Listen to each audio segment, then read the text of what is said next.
Sir ஒரு இட்லி வச்சுக்கோங்க. அக்கா ஏங்க அப்படி கவனிக்கிற? அவர் என்ன காசை கொடுக்க போறாரு? டேய் காசு குடுக்குறாங்களோ இல்லையோ முதல்ல பசியோட வந்தவங்க சாப்பிட்டுண்டா. இந்தாமா. ஐயோ இல்ல பரவாயில்ல சார். ஏன் எல்லார்கிட்டையும் காசு வாங்குறீங்களா? எனக்கு மட்டும் ஃப்ரீயா? புடிமா? இல்ல சார், போலீஸ்ல எப்பவுமே சாப்பிட்டாங்கன்னா காசு கொடுக்க மாட்டாங்க. அதை என்னால மாத்த முடியாதுமா. ஆனா என்னால என்ன மாத்திக்க முடியும். வாங்கிக்கோங்க. உங்களுக்காக தான் நாங்களா வேலை செய்யறோம். ஓகேவா? போலீஸோட வேலையா மக்களை பாதுகாக்கிறதாமா.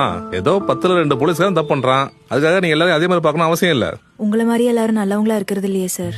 போலீஸ் மட்டும் இல்லமா, எல்லாத்தையும் நல்லது கெட்டது இருக்குது. நீங்க தான் புரிஞ்சு வாழ பழகிக்கணும். இது உங்க உழைப்புக்கான காசு. இதை கேட்க யார்ட்டையும் தயங்காதீங்க. ஓகேவா? என்ன மனசல்ல? எல்லாரும் உங்களை மாதிரி நல்லவங்களா இருந்தா பிரச்சனையே இல்லடா. அது உண்மைதான்க்கா. தம்பி இந்த லிஸ்ட் எல்லாம் பார்சல் பண்ணுப்பா. அப்படியே இன்னைக்கு நான் மாமூல் எடுத்து வைப்பா. ஃபுல் வீடியோ பார்க்க பயோல இருக்க லிங்கை கிளிக் பண்ணுங்க.